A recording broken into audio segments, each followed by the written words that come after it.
seas 3 to 5 feet.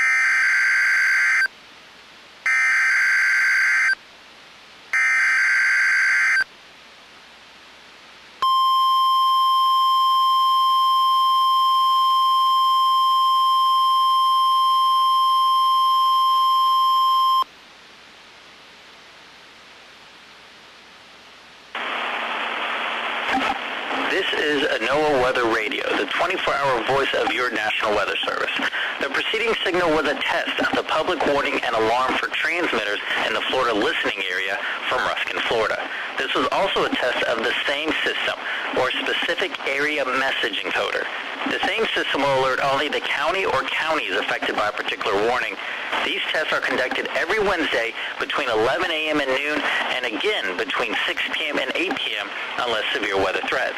This concludes the weekly test. We now return you to regular programming.